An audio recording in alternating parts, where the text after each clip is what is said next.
Right breaking news చూస్తున్నాం. December 1 నుంచి 9 వరకు ప్రజా పాలనా వారోత్సవాలు నిర్వహించనుంది కాంగ్రెస్ ప్రభుత్వం. డిసెంబర్ 2వ వారంలో స్థానిక సంస్థల ఎన్నికలకు సంబంధించి షెడ్యూల్ రాబోతోంది. డిసెంబర్ 1 నుంచి 9 వరకు ఏవైతే ప్రజా పాలనా వారోత్సవాలను నిర్వహించబోతోంది కాంగ్రెస్ ప్రభుత్వం. తెలంగాణ కేబినెట్ సమావేశంలో కీలక నిర్ణయాలను తీసుకున్నారు. డిసెంబర్ 2వ వారంలో స్థానిక సంస్థల ఎన్నికల షెడ్యూల్ రాబోతోంది. డిసెంబర్ 2వ వారంలో స్థానిక సంస్థల ఎన్నికల షెడ్యూల్ ఇవ్వాలని తెలంగాణ కేబినెట్ నిర్ణయం తీసుకుంది.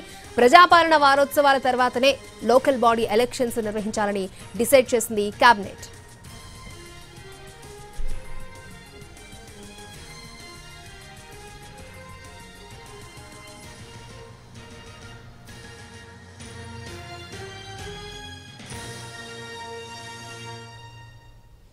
డిసెంబర్ 2వ వారంలో స్థానిక సంస్థల ఎన్నికల షెడ్యూల్ ఇవ్వాలని తెలంగాణ కేబినెట్ నిర్ణయించింది. తెలంగాణ కేబినెట్ మీటింగ్ లో పలు కీలక నిర్ణయాలు తీసుకున్నారు. దాంట్లో ముఖ్యంగా స్థానిక సంస్థల ఎన్నికలకు సంబంధించి షెడ్యూల్కు సంబంధించి కేబినెట్ నిర్ణయం తీసుకుంది. ప్రజా పాలనా వారోత్సవాల తర్వాతనే లోకల్ బాడీ ఎలక్షన్స్ నిర్వహించాలని డిసైడ్ చేసింది. డిసెంబర్ 1వ తేదీ నుంచి 9వ తేదీ వరకు ప్రజా పాలనా వారోత్సవాలు నిర్వహించాలని మంత్రివర్గంలో నిర్ణయం తీసుకున్నారు.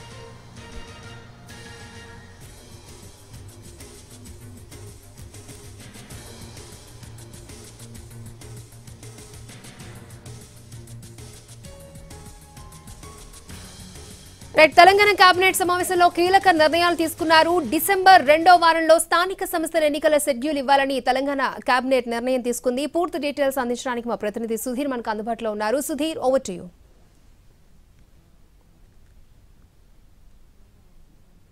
ముఖ్యమంత్రి రేవంత్ రెడ్డి అధ్యక్షతన ప్రారంభమైన సమావేశం ఇంకా కూడా కొనసాగుతూనే ఉంది. ప్రస్తుతం స్థానిక సంస్థల ఎన్నికల నిర్వహణకు సంబంధించి సుదీర్ఘంగా చర్చిస్తున్నట్టుగా కూడా తెలుస్తుంది. అయితే మనకంటున్న సమాచారం మేరకు డిసెంబర్ 2వ వారంలో స్థానిక సంస్థల ఎన్నికలకు వెళ్లాలని చెప్పేసి సూచనప్రాయంగా అంగీకారం తెలిపినట్టుగా కూడా తెలుస్తుంది. కేబినెట్ లోని మిగతా మంత్రుల సలహాలు సూచనలు కూడా దీని మీద ముఖ్యమంత్రి రేవంత్ రెడ్డి తీసుకుంటున్నారు.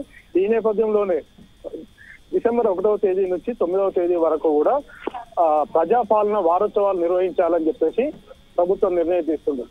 ప్రజాపాలన వారోత్సవాలు ముగిసిన తర్వాత ఇందుకు సంబంధించి స్థానిక సంస్థల ఎన్నికలకు వెళ్లేందుకు ఎన్నికల కమిషన్ కు కన్సెంట్ ఇవ్వాలి తెలంగాణ రాష్ట్ర ప్రభుత్వం. అదేవిధంగా పంచాయతీరాజ్ శాఖ కన్సెంట్ ఇవ్వాల్సి ఉంటుంది.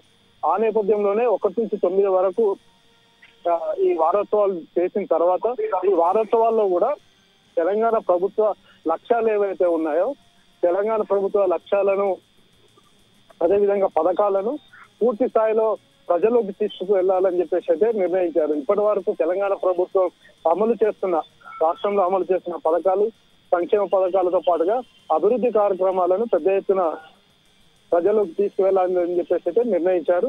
ఈ నేపథ్యంలోనే డిసెంబర్ 2వ వారంలో స్థానిక సంస్థల ఎన్నికలకు వెళ్లాలని చెప్పేసి నిర్ణయించినట్టుగా కూడా తెలుస్తుంది. అయితే దీనికి రిజర్వేషన్లు ఏవైతే ఉన్నాయో రిజర్వేషన్ల అంశం కూడా ప్రస్తుతానికి చర్చకు వచ్చింది. ఈ విషయానికి సంబంధించి బీసీ రిజర్వేషన్లు ఏవైతే ఉన్నాయో బీసీ రిజర్వేషన్లకు సంబంధించి 42% బీసీలకు రిజర్వేషన్లు ఇవ్వాల్సి ఉంటుంది. కాబట్టి ఈ విషయంలో తెలంగాణ ప్రభుత్వం నుంచి 42% బీసీలకు రిజర్వేషన్లు ఇవ్వడం సాధ్యం కాదు. కాబట్టి ఇది పార్టీ పరంగా బీసీలకు రిజర్వేషన్లు ఇచ్చే అంశానికి సంబంధించి కూడా ఇప్పటికే తెలంగాణ ప్రభుత్వం ఏర్పాటు చేసిన నిపుణుల కమిటీ ఏదైతే ఉందో న్యాయ నిపుణుల కమిటీ ఒక కమిటీని ఏర్పాటు చేశారు. ఆ కమిటీ ఒక నివేదిక ఇచ్చింది. ఆ కమిటీ ఇచ్చిన నివేదికలోని అంశాలను మిగతా మంత్రులందరికీ కూడా అందులో ఉన్న అంశాలను వివరించినట్టుగా కూడా తెలిసింది. అయితే 42% పార్టీ పరంగా ఇచ్చేందుకు కూడా వాళ్ళు నిర్ణయం తీసుకోవాల్సి ఉంటుంది. ఇది ప్రభుత్వానికి సంబంధం లేదు కాబట్టి అది పార్టీ పరంగా నిర్ణయం తీసుకుంటారు. మొత్తానికైతే 50% మించకుండానే ఎన్నికలకు వెళ్లే అవకాశం అయితే కనిపిస్తుంది. 50% మించి ఇవ్వలేని పరిస్థితి ఉంది. కాబట్టి రాష్ట్ర ప్రభుత్వం 50% లోపే బీసీల రిజర్వేషన్లు అయితే ఉండబోతున్నాయి. అంటే బీసీలకు 25%, ఎస్సీ ఎస్టీలకు మరో 25% ఉంది. కాబట్టి మొత్తానికి 50%గా రిజర్వేషన్లు ఉంటాయి. కాబట్టి బీసీ రిజర్వేషన్లు 25% వరకే ఉండే అవకాశం అయితే ఉంది. అది పార్టీ పరంగా అయితే 42% అనేది సాధ్యమవుతుంది. పార్టీకి 42% బీసీలకు రిజర్వేషన్లను కల్పిస్తూ ఆ పార్టీ పరంగా వారిని కూడా నిర్ణయం తీసుకునే అవకాశాలు అయితే కనిపిస్తున్నాయి. మొత్తానికి స్థానిక సంస్థల ఎన్నికలకు సంబంధించి ఒక క్లారిటీ వచ్చిందని కూడా చెప్పవచ్చు. డిసెంబర్ 2వ వారంలోనే ఈ స్థానిక సంస్థల ఎన్నికల నిర్వహణ సాధ్యమవుతుంది అనేది కూడా తెలుస్తుంది. ఎందుకంటే ప్రస్తుతం రాష్ట్రంలో ఉన్న పరిస్థితులు ఏవైతే ఉన్నాయో ఆ పరిస్థితుల ప్రకారం అంటే శాంతి భద్రతలన్నీ కూడా అదుపులోనే ఉన్నాయి కాబట్టి ఎలాంటి ఇబ్బందికరమైన పరిస్థితి లేదు. కాబట్టి డిసెంబర్ 2వ వారానికి ఈ పరిస్థితులు ఇలాగే కొనసాగే అవకాశాలు ఉన్నాయి. కాబట్టి వెంటనే డిసెంబర్ 2వ వారంలోనే స్థానిక సంస్థల ఎన్నికలకు వెళ్లాలని చెప్పేసి రాష్ట్ర ప్రభుత్వం నిర్ణయం తీసుకున్నట్టుగా కూడా తెలుస్తుంది. అయితే ఇందులో జెడ్పీటీసీ ఎన్నికలు ఎంపీటీసీ ఎన్నికలతో పాటుగా సర్పంచ్ ఎన్నికలు కూడా ఉంటాయి. కాబట్టి ముందుగా సర్పంచ్ ఎన్నికలకు వెళ్తే బాగుంటుందని చెప్పేసి కొంతమంది సూచన చేసినట్టుగా కూడా తెలుస్తుంది. ఈ మేరకు సర్పంచ్ దాదాపుగా 12,000 పైచిలకు గ్రామ పంచాయతీలు ఉన్నాయి. ఆ 12,000 పైచిలకు గ్రామ పంచాయతీలకు మొదటిగా సర్పంచ్ ఎన్నికలకు వెళ్లాలని చెప్పేసి నిర్ణయం తీసుకున్నట్టుగా కూడా తెలుస్తుంది. ఆ తర్వాతే జెడ్పీటీసీ ఎంపీటీసీ, ఎందుకంటే జెడ్పీటీసీ ఎంపీటీసీ రెండు కూడా పార్టీ పరంగా జరిగేటి పార్టీ గుర్తుల మీద జరిగే ఎన్నికలు కాబట్టి అవి తర్వాత నిర్వహించి ముందుగా ఎలాంటి పార్టీ గుర్తులు లేకుండా ఇండిపెండెంట్ గా అంటే పూర్తిగా వేరే గుర్తులతోటి నడిచే ఎన్నికలు కాబట్టి సర్పంచ్ ఎన్నికలను ముందుగా నిర్వహించాలని చెప్పేసి కూడా నిర్ణయం తీసుకున్నట్టుగా కూడా తెలుస్తుంది. ఈ విషయానికి సంబంధించి కాసేపట్లోనే అధికారిక ప్రకటన చేసే అవకాశాలు అయితే కనిపిస్తున్నాయి. గతంలో సర్పంచ్ ఎన్నికలు కావచ్చు, జెడ్పీటీసీ ఎంపీటీసీ ఎన్నికలు కావచ్చు, రాష్ట్ర ఎన్నికల సంఘం ఒక షెడ్యూల్ ని ప్రకటించింది, నోటిఫికేషన్ ఇచ్చింది, షెడ్యూల్ ని ప్రకటించింది.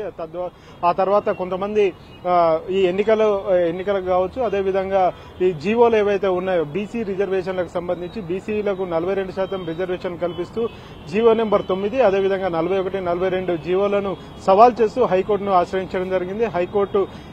హైకోర్టు కూడా ఈ జీవోల మీద స్టే విధించడం జరిగింది. ఆ తర్వాత కొంతమంది సుప్రీంకోర్టును ఆశ్రయించారు. సుప్రీంకోర్టు కూడా హైకోర్టు ఆదేశాలని ఉటంకిస్తూ వచ్చింది. కాబట్టి ఆ హైకోర్టు కూడా సూచించిన నేపథ్యంలో 40%, 50% లోపు మాత్రమే రిజర్వేషన్ కల్పించేందుకు తెలంగాణ ప్రభుత్వం ఆ విధంగా కసరత్తు చేస్తుంది. గత ప్రభుత్వాలు 2018 ఎలక్షన్ సందర్భంలో కూడా బీసీల రిజర్వేషన్ అంశం ఏదైతే ఉందో అది గత ప్రభుత్వాలకు కూడా ఇబ్బందికరంగా మారడంతో పాత రిజర్వేషన్లు ఏవైతే ఉన్నాయో పాత రిజర్వేషన్ల ప్రకారమే వారంతా కూడా ఎలక్షన్ నిర్వహించారు. అయితే ఇప్పుడు మళ్లీ బీసీ కమిషన్ కావచ్చు, బీసీ డెడికేషన్ కమిషన్ ఏదైతే ఉందో బీసీ డెడికేషన్ కమిషన్ గతంలోనే బీసీల జనగణన చేశారు, సర్వే చేసి బీసీల సంబంధించిన జనాభాను పూర్తిగా లెక్కగట్టే ప్రయత్నం అయితే చేశారు. వాటిని కూడా హైకోర్టు గాని సుప్రీంకోర్టు గాని పరిగణలోకి తీసుకోలేదు. కాబట్టి ఇప్పుడు బీసీ డెడికేషన్ కమిషన్ గాని లేకపోతే బీసీ కమిషన్ ఇచ్చే వివరాలు ఏవి కూడా వాటిని అధికారికంగా ధృవీకరించే పరిస్థితి లేదు. కాబట్టి గతంలో ఏవైతే రిజర్వేషన్ కి సంబంధించిన అంశాలు ఏవైతే ఉన్నాయో వాటన్నిటిని కూడా మళ్లీ ఇప్పుడు 2025లో కూడా సేమ్ అవే రిజర్వేషన్లను అమలు చేసే అవకాశాలు ఉన్నాయని చెప్పేసి తెలుస్తుంది. మొత్తానికి సర్పంచ్ ఎన్నికలు మొదటగా నిర్వహించి ఆ తర్వాత ఎంపీటీసీ జెడ్పీటీసీ ఎన్నికలను ఆ తర్వాత నిర్వహించే అవకాశాలు ఉన్నట్టు కూడా తెలుస్తుంది. ఆ తర్వాత అంటే సర్పంచ్ ఎన్నికలు ముగిసిన తర్వాత వాటికి వచ్చే రిజల్ట్స్ ఆధారంగానే చేసుకుని మిగతా ఎన్నికలను నిర్వహిస్తే బాగుంటుందని చెప్పేసి కూడా కేబినెట్ లో చర్చ జరిగినట్టు కూడా తెలుస్తుంది. అంతేకాకుండా ఫిబ్రవరి చివరి వారంలో మున్సిపల్ ఎన్నికలు కూడా జరగాల్సి ఉంటుంది. ఎందుకంటే ఇప్పటికే చాలా చాలా మున్సిపాలిటీల్లో కూడా పదవీ కాలం ముగిసింది. కానీ జిహెచ్ఎంసీ లాంటి మున్సిపాలిటీలు ఏవైతే ఉన్నాయో, కార్పొరేషన్లు ఏవైతే ఉన్నాయో వాటిలో ఇంకా కూడా పదవీ కాలం కొనసాగుతుంది. కాబట్టి వారికి ఫిబ్రవరి చివరి నాటికి వారికి సంబంధించిన పదవీ కాలం ముగుస్తుంది. ఇవన్నింటినీ కూడా చూసుకున్నట్లయితే ఆ తర్వాత మున్సిపల్ ఎన్నికలను నిర్వహించాలని చెప్పేసి కూడా భావిస్తున్నట్టుగా కూడా తెలుస్తుంది. అంటే మొదటగా సర్పంచ్ ఎన్నికలు, ఆ తర్వాత ఎంపీటీసీ జెడ్పీటీసీ ఎన్నికలు, ఆ తర్వాత మున్సిపల్ ఎన్నికలు నిర్వహించాలని చెప్పేసి అయితే భావిస్తున్నారు.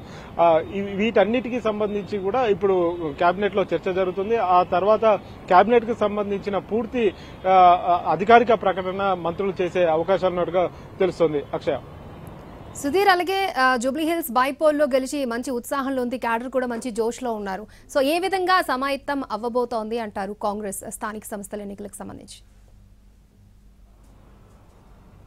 నిజానికి కాంగ్రెస్ పార్టీకి ఇది కొత్త ఊపు తీసుకొచ్చిందని కూడా చెప్పవచ్చు. గత కొంతకాలంగా కూడా ప్రజల్లో ప్రభుత్వం మీద వ్యతిరేకత ఉందని చెప్పేసి పెద్ద ఎత్తున ప్రచారం జరిగింది. కానీ ఇటీవల జరిగిన ఎన్నికలు ఏవైతే ఉన్నాయో జూబ్లీహిల్స్ ఉప ఎన్నికలో దాదాపు 25,000 మెజార్టీతోటి కాంగ్రెస్ పార్టీ అభ్యర్థి గెలుపొందడం జరిగింది. ఈ నేపథ్యంలోనే ఆ విజయాన్ని అదే విధంగా కంటిన్యూ చేయాలనే ఉద్దేశంతో రాష్ట్ర ప్రభుత్వం ఈ నిర్ణయం తీసుకున్నట్టుగా కూడా తెలుస్తుంది. ప్రస్తుతం సిటీ పరిధిలో జరిగిన ఈ ఎన్నిక ఏదైతే ఉందో సిటీ పరిధిలో జరిగింది కాబట్టి సిటీలోనే దాదాపు 25,000 పైచీలకు మెజార్టీ వచ్చింది. ఆ తర్వాత గ్రామీణ ప్రాంతాల్లో ఇప్పుడు ఈ సర్పంచ్ ఎన్నికలు అంటే పూర్తిగా గ్రామీణ ప్రాంతాల్లో జరుగుతున్నాయి, గ్రామాల్లో జరిగే ఎన్నికలు కాబట్టి గ్రామాల్లో కూడా